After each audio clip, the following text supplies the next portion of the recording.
सेवादार भाइयों जो झंडा टंगा लिए और सेवादार आप लोग इस भीड़ को नियंत्रित करिए।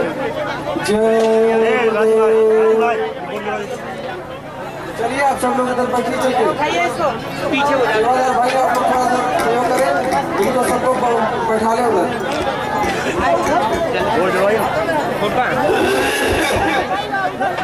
हो गया, इसको भी आइए, इसको भी आइए।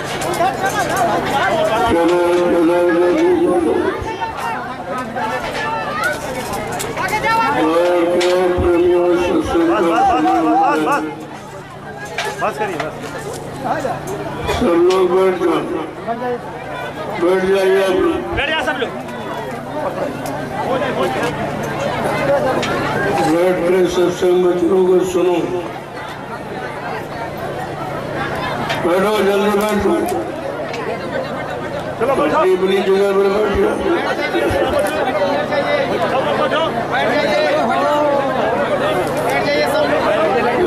सत्संग हमेशा बैठ के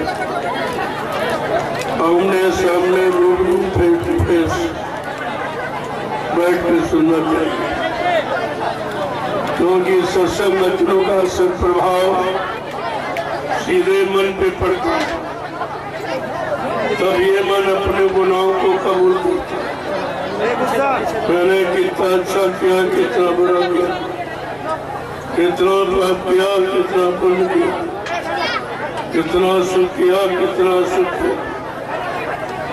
वैसे शैतान मन किसी से मानने वाला नहीं। इसने बड़े बड़े ऋषि मुनियों को, योगियों को, महर्षियों को, ब्रह्मचारियों को धराशायी कर दिया। ऐसा शैतान मन हमारे सबके मनुष्य मंदिर में रह रहा है। न हमने आपने आज तक इसको निकाल पाया है, न इस पर कोई कंट्रोल नियंत्रण ही कर पाया, और ये मन बराबर मनमानी किया करता। जब जल्दी इसकी इच्छा होती है आपके शरीर को साथ में लेकर, अगर काम की इच्छा हुई तो काम की इच्छा को पूरी करा लिया, क्रोध की इच्छा हुई तो क्रोध की इच्छा को पूरी करा लिया, लोभ मोह अहंकार की इच्छा हुई तो लोभ मोह अहंकार को पूरा करा लिया। और तुम इसका कुछ नहीं कर सकते, तुम्हारे अंदर बैठा है, ये सब हरकत किया करता। इस पर आज तक किसी ने कंट्रोल नियंत्रण नहीं कर पाया। बड़े बड़े ऋषि मुनि जंगलों में हजारों वर्ष तपस्या करते रहे, योगी योग करते रहे, समाधि लगाते रहे, लेकिन इस मन पर कंट्रोल नियंत्रण नहीं कर पाया। ये तो कलयुग में जब संत पधारे, उन्होंने मन को कंट्रोल नियंत्रण करने का रास्ता बताया। ये मन 3 तरीके से कंट्रोल नियंत्रण में हो सकता। सत्संग करो, सेवा करो और भजन करो। ये 3 रास्ते मन को नियंत्रण करने में, जो किसी युग में नहीं थी। ये केवल कलयुग में जब संत आए तो उन्होंने ये रास्ता निकाला कि जब तक मन कंट्रोल नियंत्रण में नहीं होगा, तब तक आप कितना कुछ प्रयास कर डालो, कुछ होने वाला नहीं। मन के हर मन के जीते जी।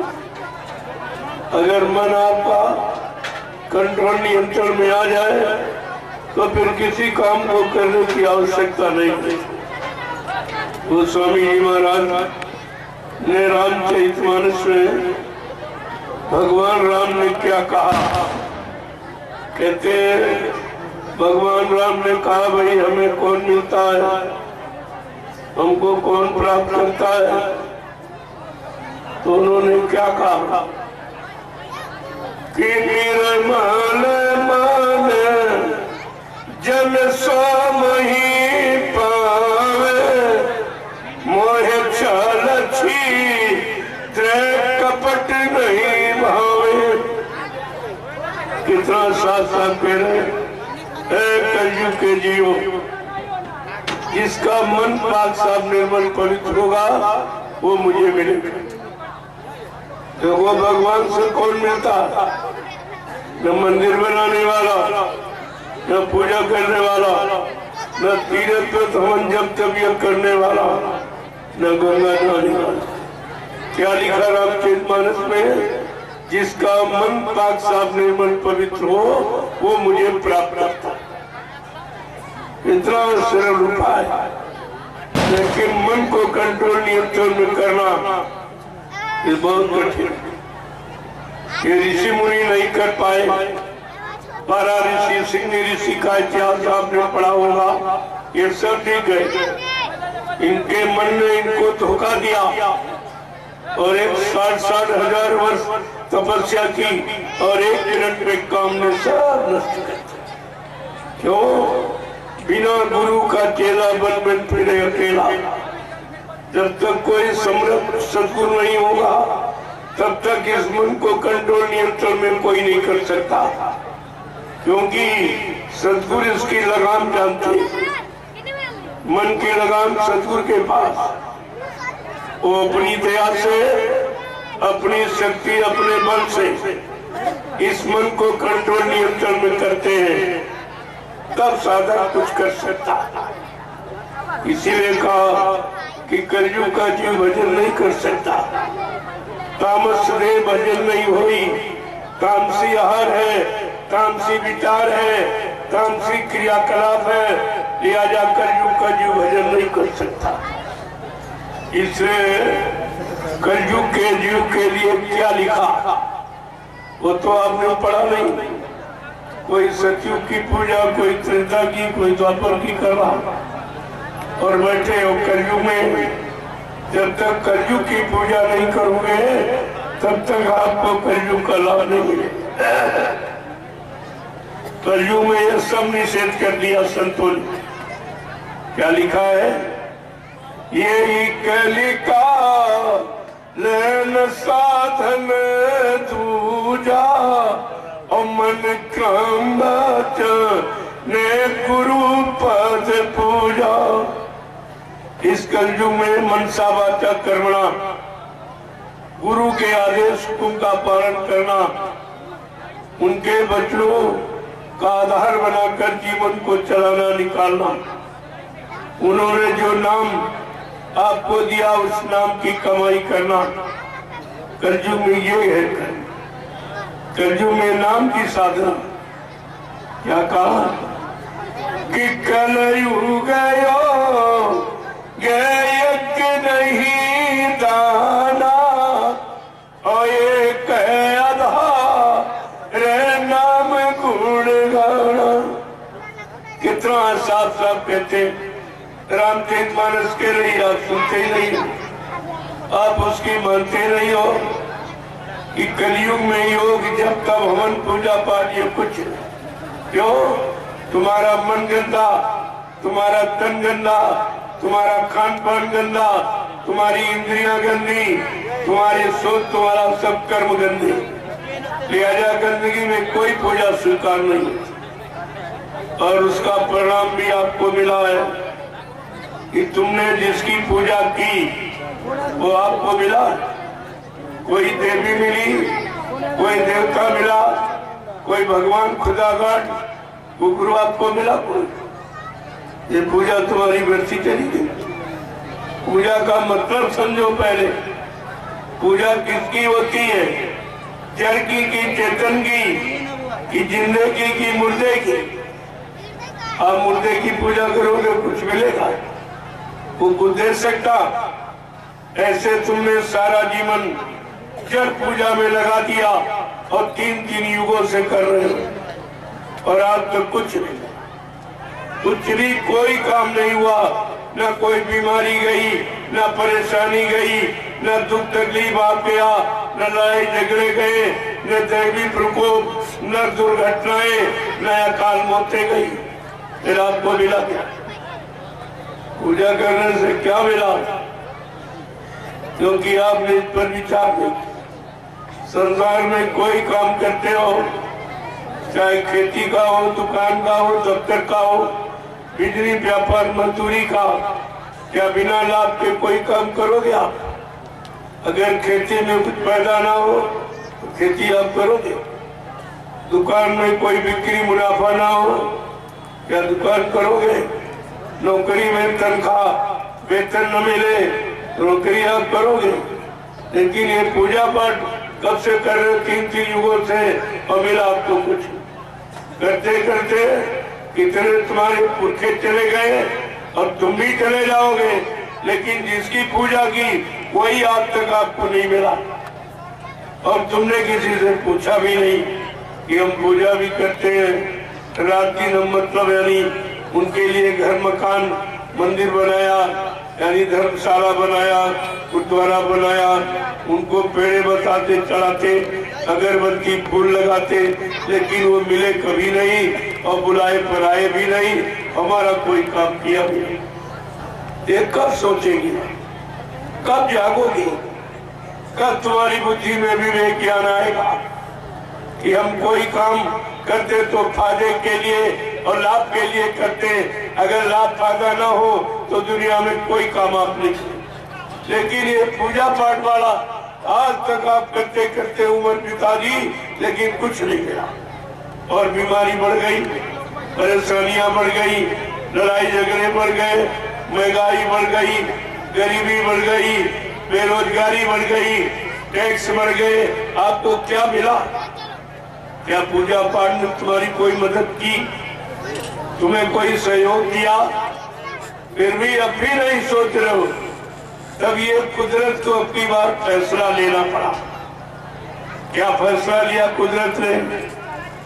जो तुम्हारे पूजा करते मंदिर, मस्जिद, गिरजाघर, गुरुद्वारे, धर्म स्थल, इनमें सब में ताले लगा दिए, सब में ताले लगा दिए। कोई नहीं बोला, न पक्ष न विपक्ष, न कोई धर्मानुरागी, न कोई पंडा पुजारी, न कोई धार्मिक व्यक्ति महात्मा, यानी न कोई नेता बोला, न कोई महात्मा बोला कि आखिरकार हमारे धर्म स्थलों को जब बंद कर दिया जाएगा तो हम पूजा पाठ कहाँ करेंगे, अच्छा सच्चा काम कहाँ से सीखें? कोई नहीं बोला, सब चुप हो गए। इसके साथ साथ तुमको कोरोना काल में 3 महीने के लिए तुमको घर में जेल बना के बंद कर दिया। अपने अपने घरों में बंद रहे, फिर भी तुम्हारी जबान नहीं खुली और तुम्हारे लिए कोई नहीं बोला कि भाई इन्होंने कौन गलती की, कौन गुनाह किया, कौन सा पाप, कौन सा राष्ट्र का नुकसान किया जो इनको घरों में बंद किया जा रहा। कोई नहीं बोला। फिर तुम्हारे दुकान बंद, तुम्हारा व्यापार बंद, तुम्हारे यातायात के साधन बंद, तुम्हारा कार्यालय, विद्यालय, न्यायालय सब बंद। ये क्या है? ये कोई दवा है? कोई रोग का निवारण है क्या? इससे कोई बीमारी चली जाए? इससे और बीमारी भारी पैदा होगी। भुखमरी और महंगाई ये बीमारी से भी बढ़ता है, लेकिन कोई नहीं बोला। ये सबसे बड़ी पहचान है कि अब तुम्हारी कहने वाला कोई नहीं, तुम्हारी चिंता किसी को नहीं। सबको अपनी अपनी अपने पद की, अपने कुर्सी की और अपने सुख की चिंता और जनता के सुख और मतलब यानी कोई लाभ की कोई चिंता। ये प्रमाण आपको मिल गया कोरोना काल में। और नफरत आपको और सिखा दी गई। इतना भय पैदा कर दिया कोरोना से कि पत्नी पति को घर में रखना नहीं चाहती। काहे को कोरोना हो गया, घर के बाहर गया, न छूना चाहती, न देखना चाहती, न घर में रखना चाहती, न कोई मतलब मदद, कोई सेवा करना चाहती। ये क्या है? ये नफरत। और इतनी नफरत पैदा कर दी कि कोई किसी की मदद करने को तैयार नहीं। जब बाबा जय गुरुदेव जी महाराज ने सन 1980 में कहा कि बच्चा आगे बढ़ा, खराब समय आ रहा, एक दिन ऐसा समय आएगा सबकी दाढ़ी में आग लगेगी, कौन किसकी बुझाएगा, सबको अपनी अपनी पड़ेगी। आज वही आपके सामने हो गया। ये महात्माओं का इशारा कितने पहले होता है, अगर आप उनकी बात मान लो तो मुसीबत, आपत्ति और बीमारियों से दूर हो जाओ। तुम्हारे घर में कोई बीमारी नहीं। बाबा जी ने 80 से आपको समझाना शुरू किया कि कुदरत तुम्हारे से नाराज हो गई।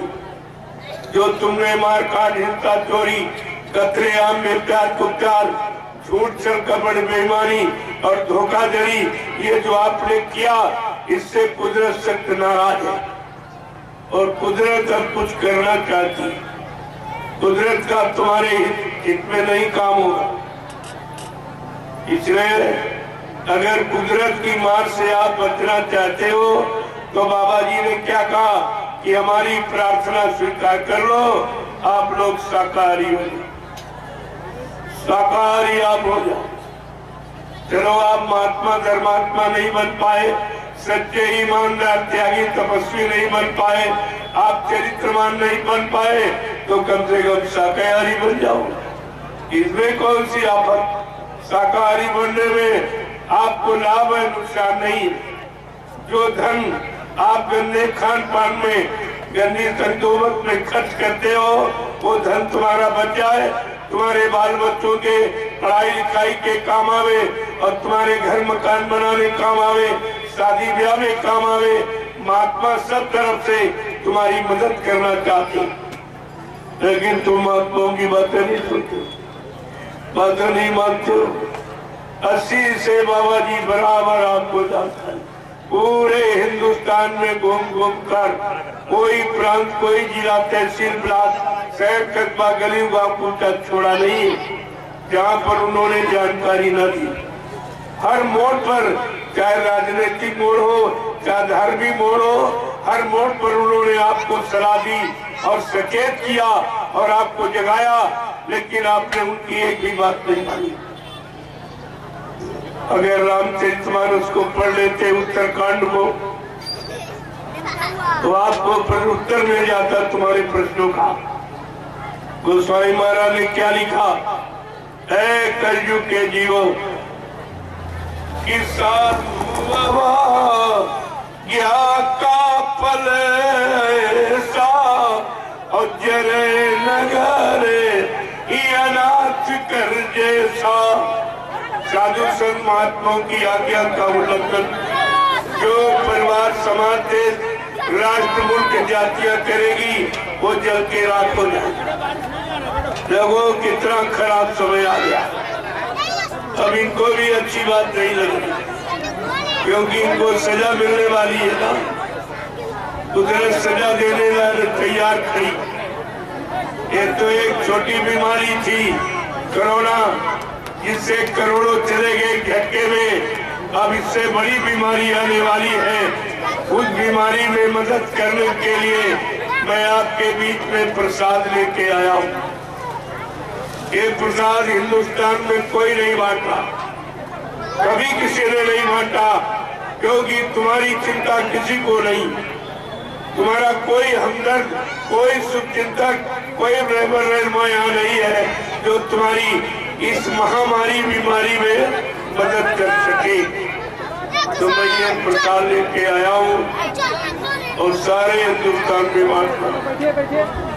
प्रसाद कभी किसी ने आपको बुला के नहीं दिया।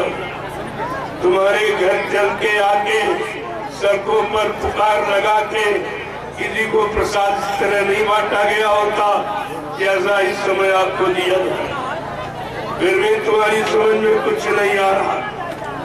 कोई तुम्हारे यहाँ आया इस कोरोना काल में, कोई नेताजी जो चंदा नोट आपसे ले गए, महंगाई आपने दी और मतलब टैक्स आपने भरे, लेकिन तुम्हारे इस यानी समय संकट के समय में, बीमारी में कोई नेता आया या कोई महात्मा आया जो दान दक्षिणा, रोटी रोटी रोटी मांगते रहे और खाते रहे, लेकिन भारत की जनता पर जब तकलीफ मुसीबत आई तब कोई दिखाई नहीं दिया। प्रेमियों, एक छोटी बीमारी थी, अब तो ये उससे बड़ी बीमारी आने वाली। उसके लिए आपके पास बचने का कोई उपाय नहीं और तुम्हारी अभी समझ में नहीं आ रहा। फिर तुम दौड़े घूमोगे, महात्मा आगे निकल जाएंगे, फिर पीछे दौड़ोगे, प्रकाश दे दीजिए प्रसाद, बचने का उपाय है। दे दीजिए, हमारी मदद हो जाए, हमारा बेटा बेटी बच जाए, हमारा सामान बच जाए, हम सब परिवार के लोग बच जाए, महात्मा और आगे निकल जाए। जब दौड़ते दौड़ते थक जाओगे तब तुम महाप्रसाद की कीमत सुनो। अभी तुम्हारी समझ में नहीं आ रहा, सुनने के तैयार। अरे यहाँ कुछ लिया नहीं जाता, ये दरबार देने वाला जो हिंदुस्तान में कहीं चले जाओ सब लेने वाले हैं, यही एक दरबार देने वाला जो सब तरफ से आपको देने आया। अभी आपने रास्ते में देखा कितना प्रसाद दे के आया हूँ। क्या बदले में कुछ मांगा गया? बदले में तुमसे कहा गया? तुम्हें यह सोचना चाहिए तुम्हारे घर और दरवाजे आगे कोई प्रसाद नहीं देगा। इतनी चिंता तुम्हारे प्रति किसी को नहीं, चाहे वो नेता हो चाहे कोई महात्मा हो, ये सब ने चिंता छोड़ दी। इनको अपनी बड़ी चिंता है, भारत की जनता की चिंता केवल महात्माओं को, क्योंकि ये देश संत महात्माओं का है, ऋषि मुनियों का है, योगियों का है, अवतारी शक्तियों का ये देश है। ये उनको चिंता है जिनका देश, जिनकी व्यवस्था है, उनको चिंता। जो चिंता तुम्हारी लेके आया, तुम्हारे अंदर जरा सा भी नहीं सोच बोले मेरे भाई कोई हमारी चिंता करने आया। आज तक कोई गांव में आया नहीं, चिंता के बारे में किसी ने कुछ कहा नहीं, समाज के बारे में, रक्षा हिफाजत के बारे में किसी ने कुछ कहा नहीं। बीमारी महामारी तुम्हारी कम हो जाए, तुम्हारा नुकसान न हो, ऐसा तो कोई नहीं आया। और जब आए तो आपने पहचान नहीं पाया। अभी आप आगे आगे घूम इधर उधर भी क्या, अभी और परेशान हो जाओ। इतने परेशान हो जाओगे कि दिन में तारे नजर आएंगे। अगर आपने मेरी बात न सुनी और न मानी तो आप तबाह हो जाओगे। कुदरत ऐसी जानलेवा बीमारी लेके आ रही है जिससे अभी प्रार्थना किया गया कि आप रुक जाइए। मैं अभी सबको साकार का संदेश दिए देता हूँ, सबको साकार ही बनाए देता हूँ, तब तुम्हारे पर कोई बीमारी नहीं है। केवल आप साकारी हो जाओ तो कुदरत से तुम्हारे लिए प्रार्थना कर दी जाएगी। अब ये अच्छे हो गए, अब ये ठीक हो गए, अब ये पाक साफ निर्मल पवित्र हो गए, कृपया अपना कोप अब आप कोई कोप कोई क्रोध आप न करें। ये प्रेमियों, कुदरत को मनाना ये इंसान के बस की बात नहीं है कि कुदरत को कोई प्रधानमंत्री राष्ट्रपति मना लेगा या कोई महात्मा मना सकता है। वो तो कलयुग में जो संत महापुरुष आए उनको उनका कुदरत से सीधा संबंध, उन्होंने कुदरत से प्रार्थना की और आपका ये समय रोका कि भारत में कितने करोड़ लोगों को बचा लिया। जो लोग नहीं माने, अपनी हर चीज करते रहे, मांसाहार में फंसे रहे, दारू मुर्गा मीट करते रहे, वो सब चले गए, सब चले गए। इसलिए आपसे एक बार फिर प्रार्थना कर रहा हूँ, आप अपने बाल बच्चों को बचा लो, अपने आप को बचा लो, अपना परिवार, अपना सामान, ये सब तुम्हारा बच जाए। इसलिए हमारी प्रार्थना आप स्वीकार कर लें कि आप लोग शाकाहारी हो। तुम जन्म से शाकाहारी थी, ये नई बात मैं नहीं बता रहा हूँ। जब बच्चा पैदा होता है, चाहे हिंदू घर में पैदा हो चाहे मुसलमान घर में, चाहे किसी जाति में पैदा हो, क्या किसी माँ ने पैदा होने के वक्त अपने बेटे को अंडा खिलाया था, मुर्गा खिलाया था, बकरा मछली खिलाई थी या दारू पीप खिलाई थी? हर माँ ने अपने बच्चे को अपना दूध पिलाया। ये दूध शुद्ध शाकाहार और दूध से संबंधित अगर आहार आप करते रहते, सीजनल अनाज, सीजनल दालें, सीजनल सब्जियां, फल फूल मेवे, दूध मक्खन मलाई घी, ये शुद्ध शाकाहार, ये सात्विक आहार, ये मानवीय खुराक, ये इंसानी भोजन है। अगर आप इंसानी भोजन करते रहते, आप सब में इंसानियत बनी रहती, मानवता बनी रहती, भारत बड़ी प्रेम प्यार मोहब्बत सेवा दया सदाचार परमात्मा की याद यार बनी रहती। आपके मन मस्तिष्क में माँ बहन बेटी बहू की परख पहचान बनी रहती। कितना भारी नुकसान आपने बुलंद किया। और अभी क्या जो आगे होने जा रहा, उसी दुख मुसीबत भारी बीमारियों से बचाने के लिए मैं 88,000 ऋषियों की तपोभूमि नैमिषारण सीतापुर उत्तर प्रदेश से ये जय गुरुदेव आध्यात्मिक जन जागरण शाकाहारी काफिला लेके निकला और पूरे उत्तर प्रदेश से होता बनारस में कार्यक्रम किया। प्रसाद बांटा गया। शोभा यात्रा निकालकर वहां से बराबर मैं रांची पहुंचा झारखंड। वहां एक सप्ताह का आध्यात्मिक सत्संग और रोज प्रसाद वितरण हुआ।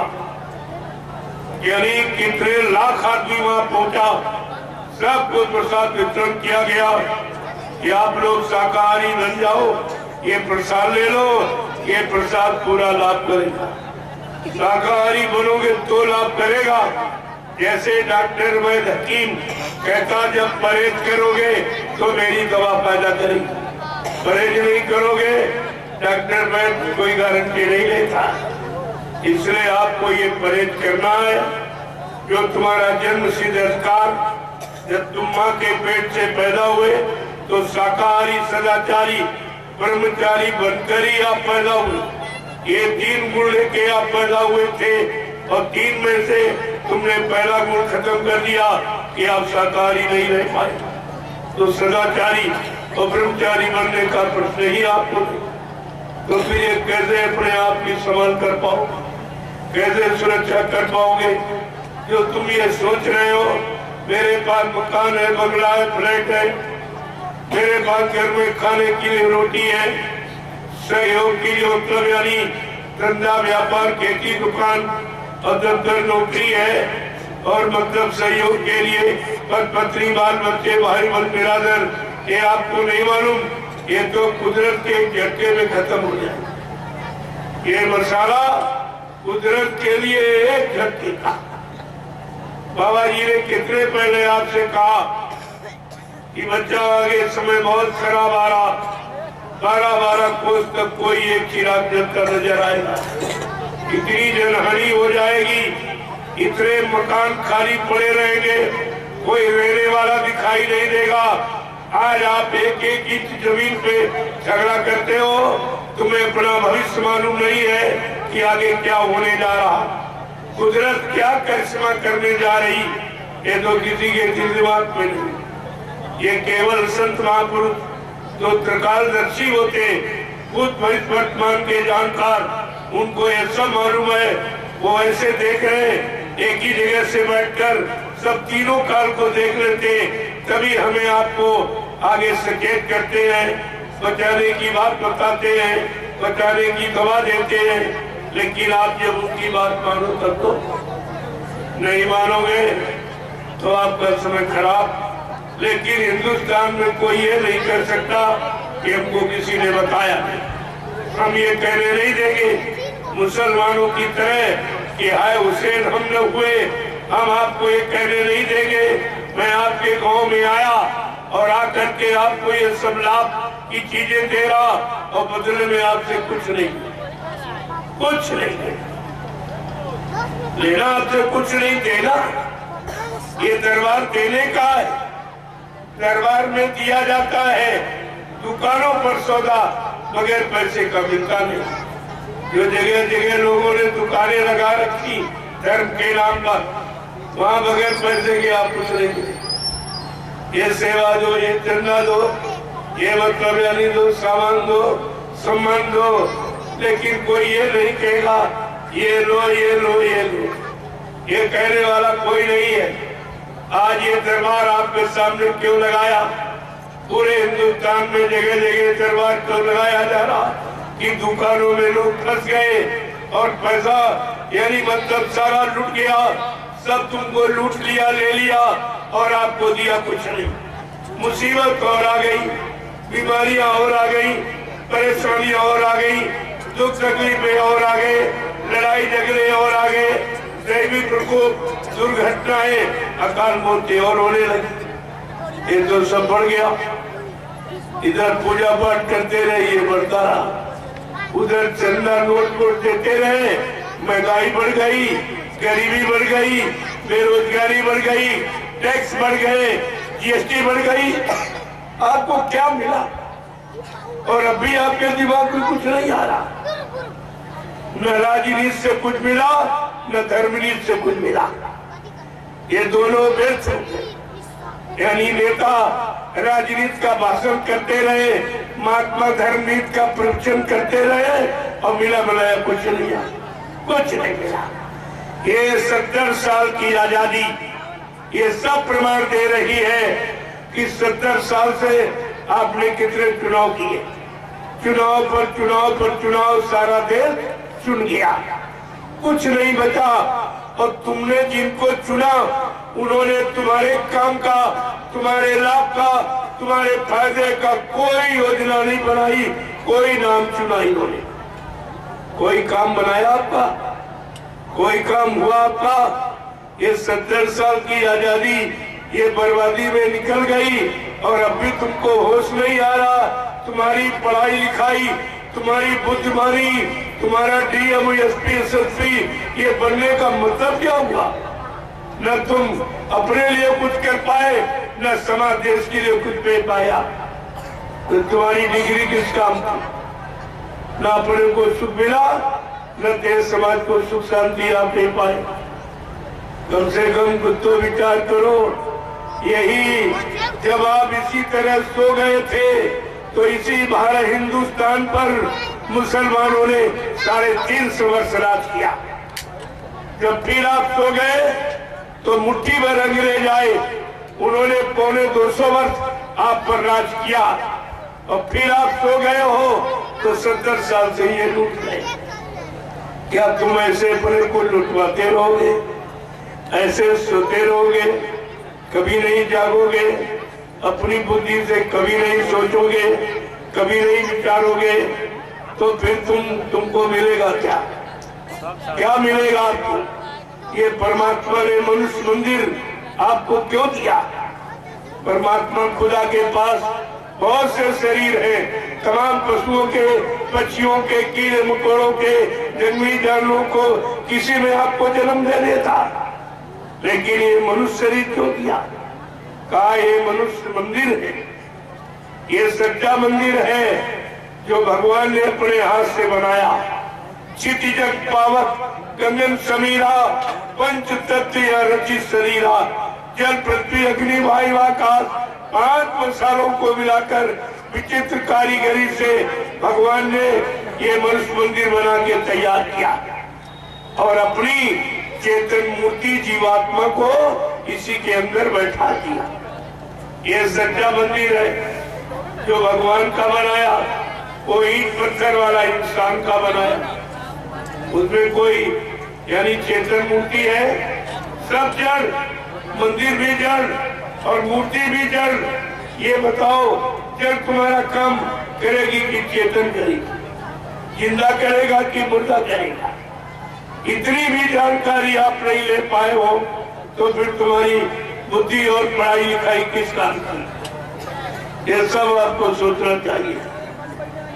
तो भगवान अपने बारे में रहेगा कि तुम्हारे बारे में? तुम्हारे ईंट पत्थर वाले में कभी आया, कभी किसी को मिला है? कोई बता दे। कोई हिंदुस्तान में जो पंडा पुजारी 200-2500 साल से पूजा कर रहे, कोई बता दे जिनकी पूजा कर रहे हो वो भगवान कभी मिला तुमको? या वो इसमें रहता है? अरे ये तो बाद में बने।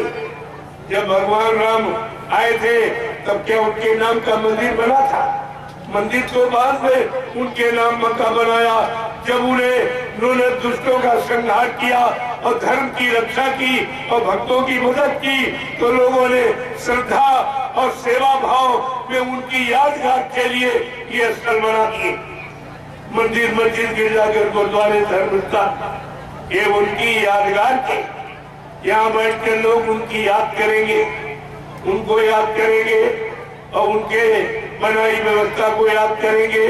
उन्होंने जीवों पर क्या मेहरबानी की, क्या दया की, दुष्टों को कैसे मारा, भक्तों की कैसे रक्षा की, धर्म की कैसे स्थापना की, इसकी याद करेंगे। इसलिए ये प्रेमियों यादगार स्थल, इनमें भगवान न कभी आया, न है न कभी आएगा। धर्मशास्त्रों ने भी आपको बताया, आपने धर्मशास्त्रों की बात नहीं मानी। धर्मशास्त्रों ने क्या कहा? ना हम बसामी वैकुंठे योगिना हृदय न चा मम भक्त्वा यत्र गान्ति तत्र तिष्ठामि नारदा। भगवान कह रहे हैं नारद, मैं यहाँ कहीं नहीं रहता जहाँ तुम हमको खोज रहे हो। ना मैं पानी में, ना मैं पत्थर में, ना मैं कागज में, मैं तुम्हारे सबके मनुष्य मंदिर के अंदर, सबके अंदर आत्मा रूप यानी मैं बैठा। आत्मा परमात्मा का अंश है, अंश रूप में मैं तुम्हारे सबके अंदर बैठा हूँ। तुम अपने अंदर हमको कभी नहीं खोजते हो, कभी नहीं ढूंढते हो, कभी जानकारी नहीं करते हो। इसकी जानकारी किसके पास? तो इनकी आत्मा की जानकारी संत महात्मा को। जो संत महात्मा आए वो आत्मा की जानकारी लेके आए और आत्मा को जगाने आए और आत्मा को परमात्मा से मिलाने आए। ये उन्होंने का वादा, और बाबा जी ने ये सब वादा किया। जब उन्होंने नाम दान दिया तब भी वादा, जो प्रेमी नाम दान दिए होंगे उन्होंने सुना होगा, लेकिन वो भी भूल गए कि बाबा जी ने क्या वादा किया। कहा था, बच्चा मैं अजय अमर देश से आया हूँ, जब तक इन जीवात्माओं को जिनको मैंने नाम दान दिया, जब तक इनको इनके घर नहीं पहुंचा दूंगा, तब तक मैं मानव शरीर को छोड़ के जाने वाला नहीं हूँ। ये कितना बड़ा वादा है, कितनी बड़ी सच्चाई है। आपने गुरु की सच्चाई बोल दी। गुरु तो आपने किया, लेकिन ये नहीं जाना कि गुरु किस काम के लिए आता है और कौन सा काम करके जाता है। गोस्वामी जी महाराज ने बड़े साफ साफ शब्दों में गुरु की पहचान लिखी। गु माने अंधकार, रू माने प्रकाश। जो अंधकार से प्रकाश की तरफ, अधर्म से धर्म की तरफ, झूठ से सत्य की तरफ, पाप से पुण्य की तरफ, दानवता से मानवता की तरफ हम सब जीवों को ला करके खड़ा कर दे। प्रेमियों, उसको मंडल में गुरु कहे। गुरु कोई दाढ़ी वाल का नाम नहीं, गुरु कोई लाल पीले सफेद कपड़े पहनने वाले का नाम नहीं, गुरु कोई जात बिरादरी का नाम नहीं, गुरु कोई जमीन जायदाद घेरने वाले का नाम नहीं, गुरु कोई चेला बनाना और चेले से रुपया पैसा और दान दक्षिणा सामान लूटना, ये गुरु का काम नहीं है। गोस्वामी जी महाराज ने रामचरितमानस में इसीलिए गुरु का परिचय दिया कि कोई गुरु के विषय में भूल प्रेम संदेह में न बना रहे कि गुरु का काम क्या है। बड़े साथ शब्द में कहा कि हर आशीष धन शोक न हराई और सो गुरु को रे नरक मां परई। कहते अगर कोई चेला बना रहा हो, चेले 100 रुपए पैसे दान दक्षिणा रोटी रोटी मांग रहा हो, लूट रहा हो, कहा वो रो घोर नरक में जाएगा। ऐसा गुरु रो घोर नरक में जाएगा। गुरु का काम क्या है? दान दक्षिणा रोटी रोटी लेना नहीं, गुरु का काम दुख दूर करना। और सबसे बड़ा दुख मानव जीवन का क्या? वो भी गोस्वामी महाराज ने लिखा रामचरितमानस में, जन्मत मरत विषय दुख होई, जन्मत मरत असह दुख होई। जन्म मरण की असहरी पीड़ा है। जो जन्म न जन्म होने दे न मृत्यु में जाने दे, यानी जन्म मरण से छुटकारा दिला के आवागमन से रहित करा दे, काल माया के देश में कर्मों के जाल से निकाल करके जीव को घर पहुंचा दे। प्रेम में उसको गुरु कहते हैं। ये गुरु का काम है, ये गुरु की परिभाषा है। अगर आप रामचरितमानस पढ़ लेते तो कोई नकली गुरु बनकर, दाढ़ी बाल बढ़ाकर, गुरु का कपड़ा पहनकर तुम्हें कभी धोखा नहीं दे सकता। अगर आपने ये जानकारी ले ली होती, इसीलिए 550 वर्ष पहले से रामचरितमानस आपको बराबर संकेत कर रही, जगा रही, चिता रही, हर की जानकारी दे रही, लेकिन न आपने रामचरितमानस की मानी न इनकी मानी।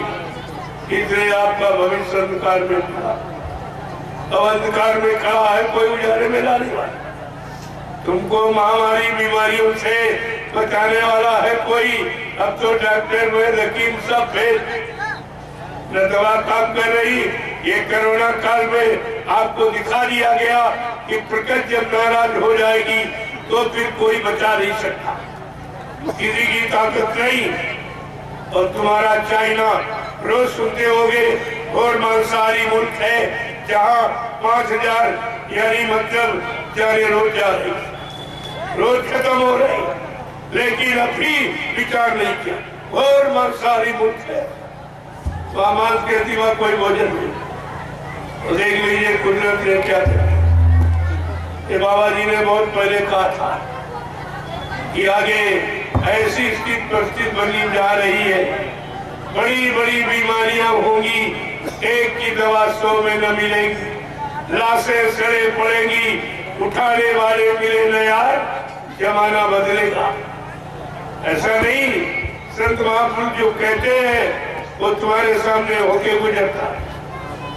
उनके बारे में पहले लिख के बता दिया गया, संत वचन पलटत नहीं, पलट जात ब्रह्मांड। चाहे ब्रह्म अपनी ब्रह्मांड की रचना में तब्दीली बदलाव क्यों न कर दे, लेकिन संत जो कहेंगे वो करके दिखाएंगे। संतों की जबान दस्तावेज होती, जिसको आप यूनिवर्सल ट्रुथ यानी अकाल सत्य कहते हो, कोई नहीं खाता। ये सब आपको सोचना चाहिए, ये सब पढ़ना चाहिए, जानकारी करना चाहिए। इसीलिए गोस्वामी महाराज ने 550 पहले रामचरितमानस के लिखकर और हर हिंदू के घर में रखवा दी। इसकी जानकारी लेते रहना। मैंने तुम्हारे बचने का पूरा उपाय और पूरा समाधान और पूरी औषधि जड़ी सब लिख कर रख दी, लेकिन ये जानकारी किसी संत महापुरुष के पास होगी। जब कलयुग में संत आएंगे, उनसे संपर्क करना, उनसे मिल लेना, वो तुम्हारे हित के लिए आएंगे। क्यों? परमार्थ के कारण साधु धरा शरीर। जो परमार्थ समाज, देश ही धर्मित समाज ही चाहते हैं, तो उनकी बात को समझ लेना। साधु से होए न कारजहानी, साधु संत महात्माओं से तुम्हारे काम की कभी हानि नहीं हो। वो हानि करने नहीं आते, वो आपको लाभ देने आते, और एक तरह से नहीं, चाहे भौतिक हो, चाहे आध्यात्मिक हो, चाहे नूरानी हो, चाहे जिस्मानी हो, चाहे अंतर्मुखी हो, चाहे बाहरमुखी हो, चाहे लौकिक हो, चाहे पारलौकिक, ये दोनों तरफ का लाभ लेके आते और दोनों तरफ का लाभ आपको देते, और बदले में आपसे कुछ नहीं लेते, कुछ नहीं लेते। ये उनका काम लेने का नहीं है, क्योंकि वो भिखारी नहीं होते। भिखारी लेता है, भिखारी मांगता है, और तुम्हारे यहाँ सब भिखारी। नेताओं को देखो, चंदा मांग रहे, नोट मांग रहे, वोट मांग रहे, महंगाई मांग रहे, टैक्स मांग रहे, ये तो भिखारी सब है। इन भिखारियों से आप चाहते हो कुछ मिलेगा? अरे भिखारियों के पास होता तो तुमसे क्यों मांगते? तुम इतनी नहीं पहचान कर पाए हो कि भिखारी कौन होता और दाता कौन होता। देने वाला दाता और लेने वाला भिखारी होता। आज तक आपने भिखारियों को पहचान नहीं पाया, और इन्हीं भिखारियों के पीछे चलते चलते तुम्हारा सारा जीवन निकल गया, और 14 पंचवर्षीय योजनाएं ये भिखारियों के हाथ में आपने सौंप के और सारी व्यवस्था स्थगित कर, कुछ नहीं बचा, तुम्हारे पास कुछ नहीं बचा। सब लूट करके विदेशी बैंक पे भर, लेकिन कोई कहने वाला नहीं है। संत महात्माओं के सिवा ये सच्चाई कोई नहीं कहेगा, क्योंकि सबका जमा कहे कोई नहीं।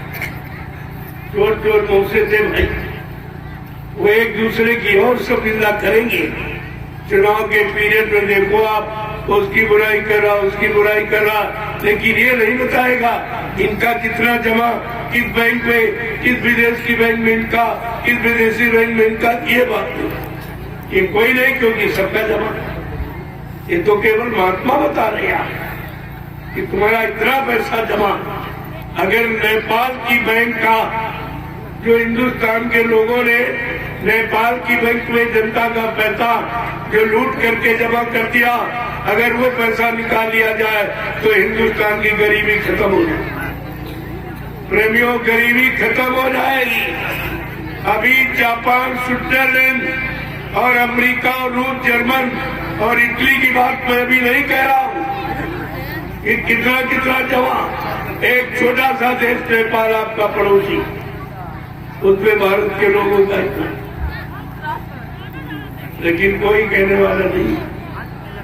अभी बीच में आवाज लगाई थी कि विदेशी धन आएगा आएगा, तो जब वो उस समय कह रहा था उसका जमा नहीं था, जब उसका जमा हो गया दूसरे भी मुंह बंद दिया। अब कोई चर्चा नहीं कर रहा, अब तो कोई नाम ही नहीं ले रहा कि विदेशी बैंकों में भारत का कितना धन, क्योंकि भारत सोने की चिड़िया। ये गलत नहीं है, ये सत्य है।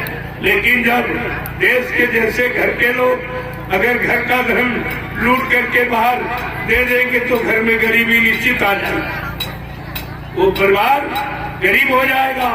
ऐसे देश के जिम्मेदार अगर देश का धन विदेशी बैंकों में जमा कर दे अपने नाम से, तो देश गरीब हो जाएगा। वो गरीबी कभी कोई खत्म नहीं कर सकता। ये सब बातें आपको ध्यान में रखनी चाहिए, और नहीं मानोगे तो तुम जानो, तुम्हारा काम जानो। आप ये नहीं कहोगे कि हमको किसी ने बताया नहीं था। हिंदुस्तान में कोई ऐसा नहीं था जो हमारे हित की बात बताता, हमारे लाभ की बात बताता, हमारे फायदे की बात बताता, हमारी बीमारी महामारी रोकने की कोई दवा, कोई औषधि, कोई महाप्रसाद लेके आता। ऐसा बात पूछो, कोई आपके पास आया आज तक? आपके गांव में कोई आया तुम्हारी मुसीबत आपत्ति को देख? चाहे कोई नेता हो, चाहे कोई महात्मा, कोई नहीं आया, कोई नहीं आया। क्यों? इनके पास तुम्हारी समस्याओं का निदान नहीं, तुम्हारी समस्याओं का समाधान इनके पास नहीं। इनके पास अपनी समस्याओं का समाधान, अपनी कुर्सी का समाधान, अपने पद का समाधान, अपने सुख का, अपनी शांति का, अपने ऐशो आराम, अपने भोग विलास जीवन का केवल चिंता। बाकी भारत की जनता किसी को चिंता, कोई चिंता नहीं।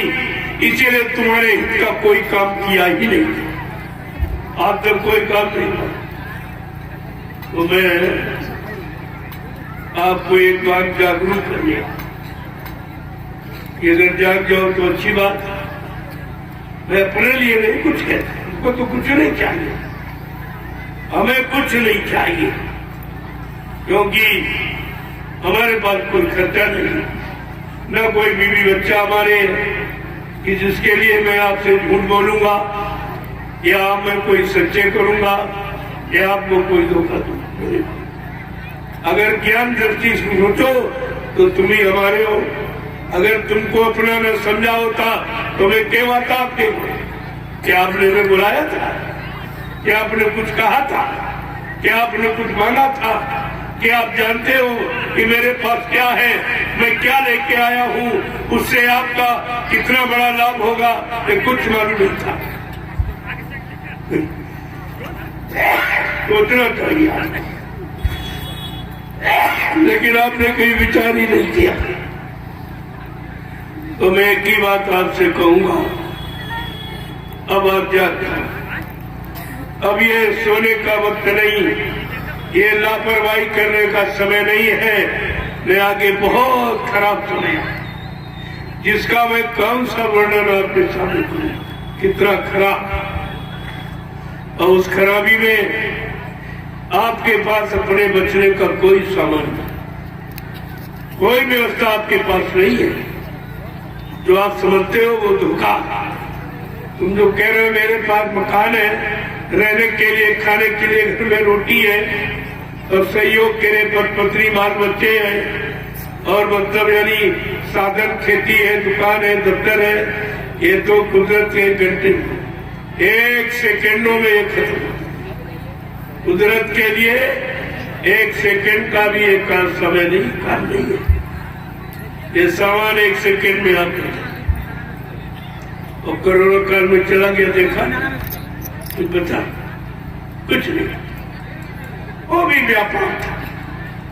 कोरोना कुछ नहीं, वो व्यापार है।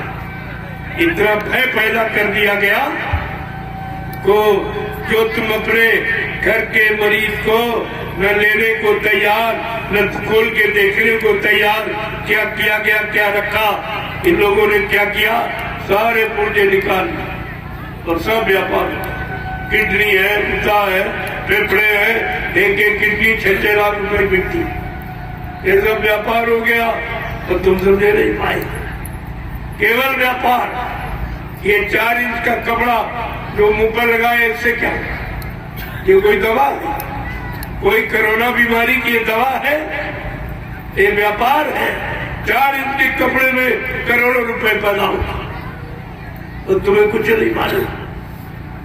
हमसे लोगों ने, जब मैंने आपके बिहार में कोरोना के तुरंत बाद मैंने अकबरपुर बक्सर में एक विशाल कार्यक्रम किया जहाँ कई लाख लोग इकट्ठे हुए।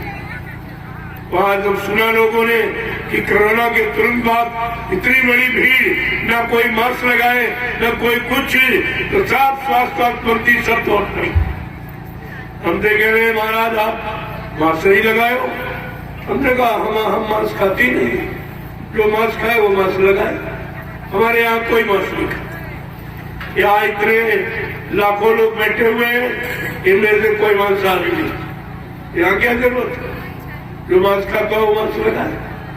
और ये बताइए आप स्वास्थ्य मंत्री हो, इसका लाभ जरा बता दीजिए। इस कपड़े को मुंह पर बांधने से क्या लाभ और हानि हम बता देंगे।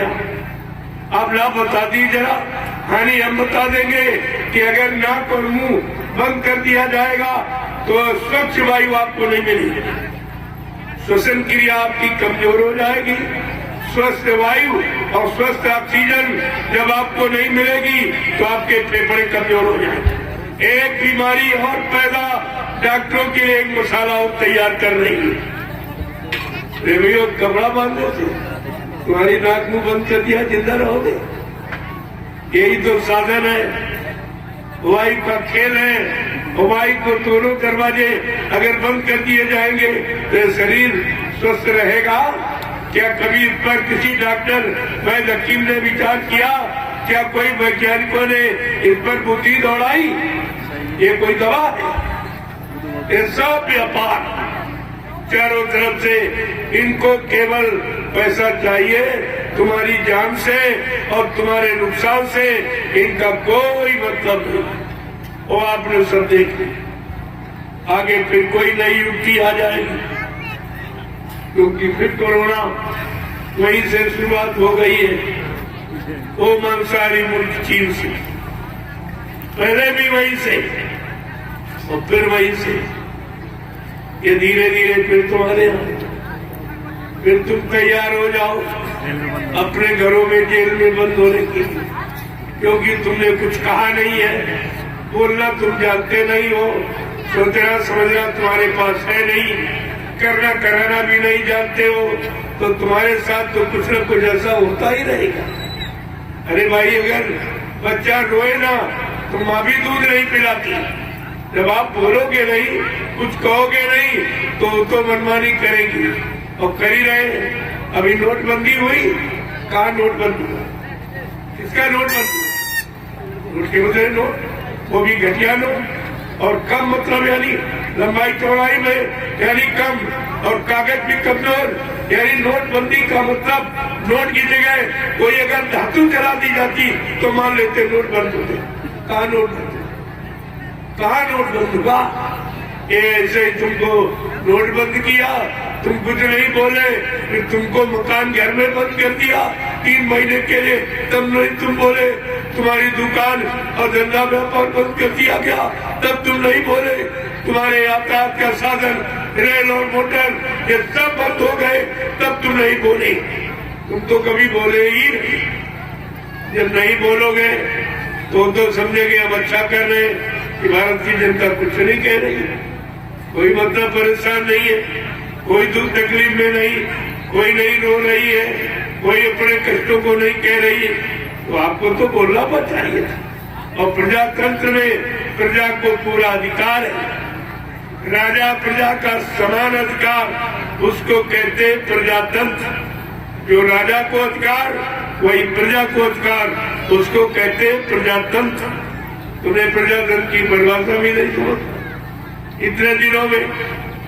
और यहाँ कर्मचारी अधिकारी को 60 साल में रिटायर किया जा रहा, और 70 साल और 65 साल और 80 साल के ये सांसद, विधायक और मंत्री और ये मतलब यानी तुम्हारे प्रधानमंत्री, राष्ट्रपति, राज्यपाल, ये सब यानी भर्ती किए जा रहे।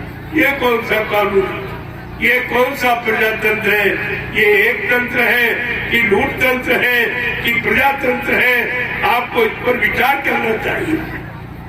परमात्मा ने बुद्धि दी है विचारने के लिए, सोचने के लिए, अच्छे बुरे की पहचान, पाप पुण्य की पहचान के लिए, असली नकली की पहचान की। आपने उसका भी प्रयोग नहीं किया। ये सब जो कमियां और गलतियां, यही तुम्हारी परेशानी का कारण। मैं आपसे एक ही प्रार्थना करूंगा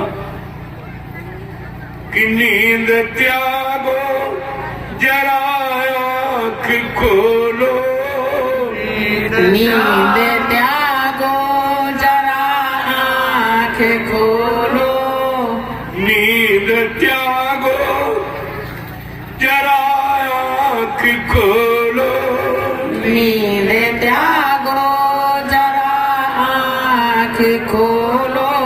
कब तलक यूं ही सोते रहोगे, कब तलक यूं ही सोते रहोगे। पाप गठरी पटक दो जमी पर, आप गठरी पटक दो जमी पर। कब तलक पाप ढोते रहोगे, कब तलक पाप ढोते रहोगे। क्या ऐसा कभी किसी ने आपसे कहा है कि अपने अनंत जन्मों के पापों का गट्ठर जो तुमने सिर पे बांध के रखा, इसको उतारने वाला आ गया? क्या ऐसा किसी ने कहा? यहाँ तो किसी पाप को भगवान ने माफ नहीं किया। जिनको आप भगवान कहते हो, त्रेता के राम, द्वापर के कृष्ण। राम का इतिहास कह रहा, उन्होंने अपने सगे पिता दशरथ को नहीं माफ किया। अपराध क्या था? धोखे में श्रवण कुमार की हत्या हो गई। एक हत्या धोखे में हो गई, भगवान राम ने माफ नहीं किया पिता को। तुम्हारा तो राम से कोई ऐसा रिश्ता है, फिर तुमको कैसे मालूम? तुमने अपने जीवन में कितने मुर्गे मारे, कितने बकरे काटे, कितनी मछली मारी, कितने अंडे फोड़े, कितने गर्भपात करके मासूम बच्चों की हत्या किए हुए बैठे हो। बोलो तुम्हें कौन सा भगवान माफ कर देगा? पहले भगवान का इतिहास पढ़िए। भगवान राम के जीवन की 3 घटनाएं। पहली कि उन्होंने अपने पिता को नहीं माफ किया। दूसरा, उन्होंने कुंभकर्ण को नहीं माफ किया। रामचरितमानस प्रशंसा करती कुंभकर्ण की। कुंभकर्ण सम नहीं बलवंता, कुंभकर्ण के समान कोई धरती पर बलवान नहीं। लेकिन भगवान राम ने उसका वध क्यों किया? वो शराब पीता था, मांस खाता। ये 2 कामों के कारण। वो शराब पीता था, मांस खाता था, इसलिए भगवान राम ने कुंभकर्ण का वध किया। क्या आप कुंभकर्ण के वध को भूल गए हो? क्या राम के इस क्रोध को आप भूल गए हो कि राम ने इस पर क्रोध क्यों किया? कि उसका खात्मा करा। अगर भगवान राम का कानून आग लगा दिया जाए तो परिवार समाज में रहने वाले तुम कितने लोग बचोगे? तुम सब शराबी कौमी हो गए। तुमने इस इतिहास पर बिल्कुल ध्यान नहीं किया। कुंभकर्ण के पद पर जरा सा भी आपने ध्यान नहीं दिया कि भगवान राम ने इसका वध किस कारण किया। वो काम कम से कम हमें आपको नहीं करना चाहिए। बात तो ये है। तीसरी घटना है बाली का वध। सुग्रीव को मित्र बना करके फिर बाली को संहारा क्यों? एक भाई को मित्र बनाया, एक का वध कर दिया। कहा ऐसे नहीं, उन्होंने कानून बनाया, बगैर कानून धारा के सजा नहीं सुनाई जाती। तो भगवान राम ने कौन से कानून बनाए कि आपने भगवान राम के कानून पढ़े? रामचरितमानस में सब लिखा, सब कुछ। रामचरितमानस कानून का, सिद्धांतों का, नीतियों का ग्रंथ है। आपको ये सब जानकारी लेनी चाहिए कि भगवान राम ने कौन सा कानून बनाया कि अनुज बधू भगनी सुत नारी और सुन सटय कन्या समचारी। कितना साफ है। अनुज बधू भगनी सुत नारी सुन सटिए कन्या समचारी। इन्हें पुत्रा टीपिलो के जोई और काय बधे कछु पाप न होई। भगवान राम का कानून क्या कहता? अनुज बधू, अनुज माने छोटे भाई की स्त्री, बधू माने स्त्री। छोटे भाई की स्त्री बहू के समान मानी जाती और बहन, बहन के लड़के की स्त्री भी बहू के समान मानी जाती। और कुंवारी कन्या, ये चारों निजी कन्या के समान भगवान राम का कानून कहता। उनको कोई अगर बुरी नजर से देखे या गंदी आदत से इनके चरित्र को खराब करने की कोशिश करे, ऐसे इंसान का अगर वध कर दिया जाए तो कोई पाप नहीं। ये भगवान राम का कानून। क्या आप इस कानून में बच सकते? तुम्हारी तो नारी समाज पर दृष्टि पड़ते ही गंदी हो जाती। आप कैसे बचोगे? पड़े आप कैसे बचाओगे? बचने का कोई रास्ता। भगवान राम ने इतना ही नहीं और कानून बनाया कि जननी समो जानव परे नारी और धन पराय विष से पीस भारी। कहते पराई स्त्री को माँ के समान जानो, पराया धन जहर का जहर मानो। ये दोनों काम तुम्हारे बस के नहीं। तुम्हारी आंख सुबह खुलती है, शाम को बंद होती है। दिन भर ये सोचते किसको ठगना है, किसको लूटना है, किससे झूठ बोलना है, किसको धोखा देना है, किसकी बेईमानी करनी, किसकी चोरी करनी, किसकी डकैती, किसका कत्ल करना, किसका अपहरण करना। तुम्हारी तो ये आप कैसे बचते?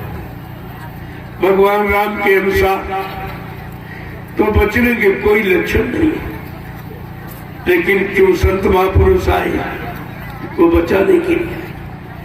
अगर रामकृष्ण जैसी शक्ति होती तो तब मार काट के खलिहान करते। लेकिन ये संत दयाल देश से आए, ये आप पर दया करने आए, आपको माफी देने आए, आपकी जीवात्मा जगाने आए, परमात्मा से मिलाने आए, आप पाप कर्मों में आपको क्षमा करने आए। ये उनका काम। अगर इनकी बात हम नहीं मान पाए तो फिर किसकी बात? फिर तो तुम्हारा कोई रक्षक है ही नहीं, कोई रक्षक, कोई तुम्हारा रक्षक नहीं।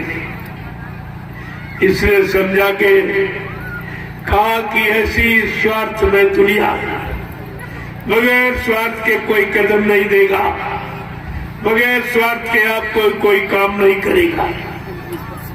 महापुरुषों ने इशारा करके आपको संकेत किया है कि इस युग की बदलती दुनिया में, इस युग की बदलती दुनिया में तुम्हारा क्या होगा? इंसान तुम्हारा क्या होगा?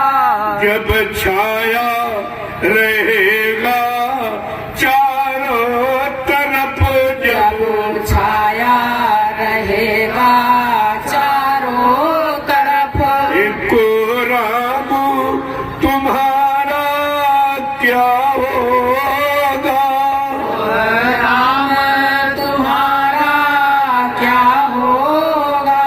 कोई धर्म नहीं जब इनका रहा, कोई धर्म नहीं जब इनका रहा, और फिर नाम तुम्हारा क्या होगा? फिर नाम तुम्हारा क्या होगा? इस युग की बदलती दुनिया में, इस युग की बदलती दुनिया में, ये इंसान तुम्हारा क्या होगा?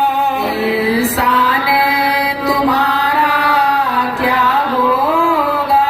कोई राम रहीम न मानेगा, कोई राम रहीम न मानेगा, भगवान तुम्हारा क्या होगा? भगवान तुम्हारा क्या होगा? जब रक्षक भाषक बन जाएंगे, रक्षक बन जाएंगे, रक्षक भाषक बन जाएंगे, रक्षक भाक्षक बन जाएंगे, ये धन धाम तुम्हारा क्या होगा? धन धाम तुम्हारा क्या होगा? इस युग की बदलती दुनिया में, इस युग की बदलती दुनिया में, ये इंसान तुम्हारा क्या होगा? इंसान तुम्हारा क्या होगा? पूरे जी का बाजार गरम, पूरे जी का बाजार गरम, खोरे जी प्रेमी उर्दू शब्द, खोरे जी माने मार काट, हिंसा, चोरी, कत्लेआम, इसे गोरी जी कहते। आज इसी का बाजार गर्म है। फिर तुम्हारा आराम कहाँ मिलेगा? कहाँ विश्राम आराम आपको मिलेगी? खूरे जी का बाजार गरम, खूरे जी का बाजार गरम, आराम तुम्हारा क्या होगा? आराम तुम्हारा क्या होगा? गरजे गुरु देव की सुनता नहीं, जय गुरुदेव की सुनता नहीं, गरजे गुरु देव की सुनता नहीं, जय गुरुदेव की सुनता नहीं, पैगाम तुम्हारा क्या होगा? पैगाम तुम्हारा क्या होगा? इस युग की बदलती दुनिया में, इस इस युग की बदलती दुनिया में, इंसान तुम्हारा क्या होगा? तुम्हारा क्या होगा? ये रक्षक भाषक बन जाएंगे, सार्थक भाक्षक बन जाएंगे। तो धन्य धाम तुम्हारा क्या होगा, धन धाम तुम्हारा क्या होगा। जय गुरुदेव। जय गुरुदेव। ऐसा समय आ जाएगा तब तुम्हारी रक्षा हिफाजत करने वाला कौन दिखाई दे। अभी एक प्रमाण कोरोना काल में आपको मिला, एक कुदरत का छोटा सा चुटकुला था जिसमें सब परेशान, किसी के पास कोई समाधान नहीं था, न राजा के पास, न रैयत के पास, न कर्मचारी अधिकारी के पास, न डॉक्टर वैद्य हकीमों के पास। सब हार गए थे और अब तो उससे बड़ी बीमारी आ गई, क्योंकि आपसे जो प्रार्थना की बाबा जी ने वो आप माने नहीं, आप शाकाहारी नहीं बन पाए। तो कुदरत सख्त नाराज हो गई कि आपने कहा आपकी बात भी नहीं मानी गई, तो कुदरत और ज्यादा नाराज है कि अपने संत महापुरुषों को भेजा कि जाओ एक बार इनको जगा दो, छिता दो, इनको होश में लाके खड़ा कर दो, इनको अपने मानो भोजन की खुराक की जानकारी दी थी। और ये उन्होंने उनकी भी बात नहीं मानी। तो कुदरत बहुत बौखलाई हुई, इतनी सख्त नाराज है, कोई बात सुनने को तैयार नहीं। कहा मेरा समय आ गया। उधर भगवान शंकर कह रहे मेरा तांडव करने का समय आ गया, मैं तांडव नृत्य करूंगा। वो भी ये कह रहे। संत महापुरुष इन सब की आवाज सुनते हैं, उनकी जीवात्मा का दिव्य कान खुला होता है। वो जितने मंडल ऊपर है सब मंडलाधीशों की आवाज को सुनते हैं, कौन क्या कह रहा है। फिर बाद में मृत्यु लोक में हम सब जीवों को बताते हैं कि देखो नाराज हो गए शंकर जी, अब वो कुछ करना चाहते। और बाबा जी ने आपको सचेत किया था, सारे हिंदुस्तान में आपको जन जागृति का संदेश दिया था। क्या कहा था कि जागो जागो दुनिया वालों कि सतयुग आने वाला है, और डम डम डम डम ही महादेव का डमरू बजने वाला है। महाशक्तियां दुनिया भर की ये मिट्टी में मिल जाएंगी, और क्रूर अधर्मी ईमानों की तब अकल ठिकाने आएगी। ऐसा भीषण बम भोले का एक तांडव होने वाला है। और जागो जागो ये दुनिया वालों, और सतयुग आने वाला है। मानव की क्या पेश चलेगी, ये अंबर तक फट जाएगा, और इस धरती का ये सारा आंगन और लाशों से पट जाएगा। क्रूर अधर्मी मानव की तब अकल ठिकाने आएगी, और ऐसा भीषण बम भोले का और तांडव होने वाला है। जागो जागो दुनिया वालों, और सतयुग आने वाला है। जय गुरुदेव। जय गुरुदेव। ये सब जानकारी आपको दी थी। बाबा जी ने कोई जानकारी आपके लाभ की कोई युक्ति छोड़ी नहीं, क्योंकि महात्मा आपके हित के लिए आए, वो आपके नुकसान के लिए नहीं आए। लेकिन आपने उनकी भी बात नहीं मानी। न मानने का परिणाम विनाश, अच्छी सच्ची बात न मानने का परिणाम विनाश होता है। ये विनाश का समझ आ गया। जब जैसी हो तबियता तब तैसी मति होए काल वेग की लेख को मेट सके विनाश कार्य विपरीत बुद्धि। जब जिनका विनाश होने को होता है उनकी बुद्धि विपरीत दिशा में काम करती। कितनी अच्छी सच्ची बात उनके लाभ फायदे की बताओ, लेकिन उनके समझ में नहीं आती। क्यों? उनका पाप का घड़ा भर गया और वो फूटने वाला है, इसलिए अच्छी बात उनके समझ में नहीं आती। आ जाए तो बच जाएंगे, लेकिन आएगी कैसे?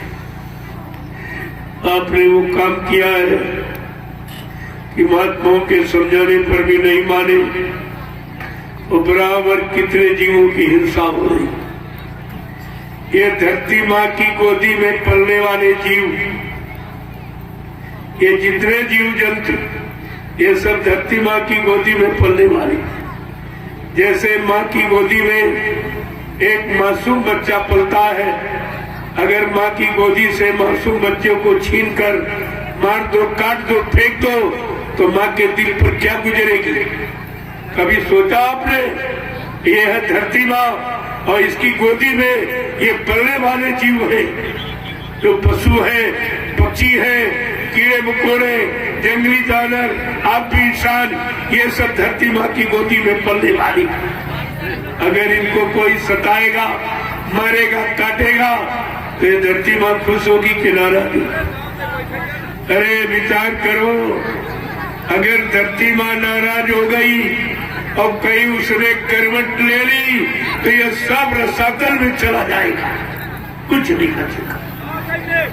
इसलिए आप समय की बात को समझिए। बैठ जाइए, आप ज्यादा समय नहीं लूंगा। मैं खुद दिन भर थका हूँ, आपने देखा दिन भर थका तुरंत आके बोलने लगा। मैंने कोई आराम नहीं देख ली कि चलो संदेश में छूट जाए, आपको मिल जाए, अच्छा रहेगा, लेकिन तुम्हारी समझ में भी कुछ नहीं आ रहा। जब आगे वो आ जाएगा तो समझ में सब आ जाएगा, सबकी अकल ठिकाने हो जाएगी। तुम समझाने से मानने वाले नहीं हो, तुम कुदरत की मार से मानने वाले। जय गुरुदेव, जय गुरुदेव, जय गुरुदेव। नाम किसका? जय गुरुदेव। नाम किसका? प्रभु का प्यारा नाम। आप लोग खड़े हो जाओ, खड़े हो जाओ आप लोग। जय गुरुदेव, जय गुरुदेव, जय गुरुदेव, जय गुरुदेव। नाम किसका? जय गुरुदेव। नाम किसका? प्रभु का प्यारा नाम। जोर से बोलो, सामने बोलो,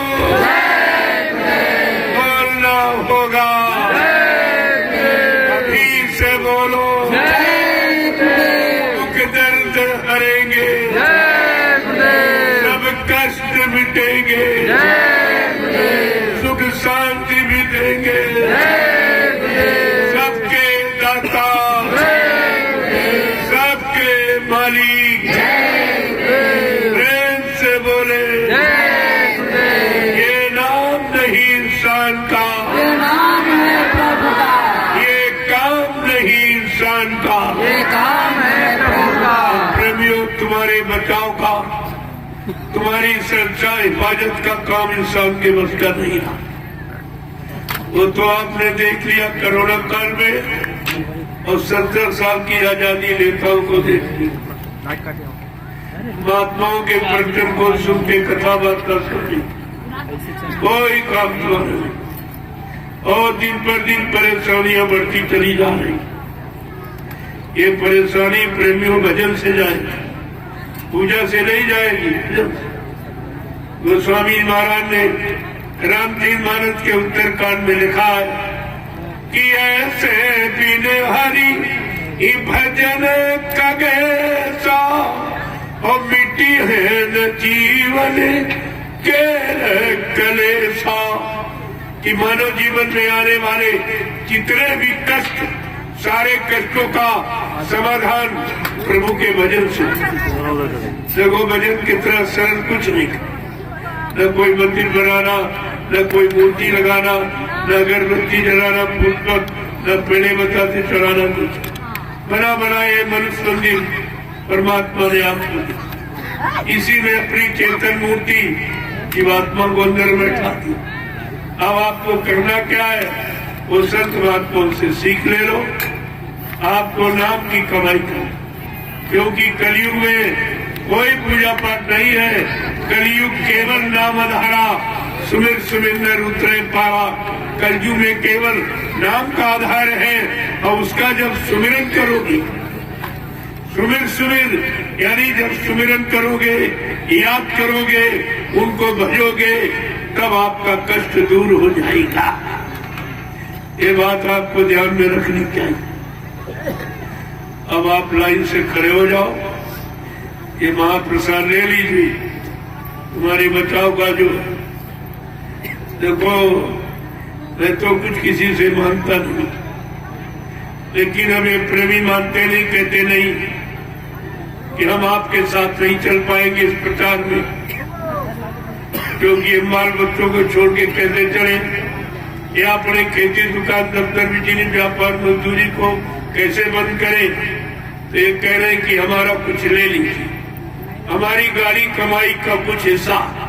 वैसे दशांश गुरु का होता है, 100 रुपए आप कमाते हो तो 10 गुरु की होती।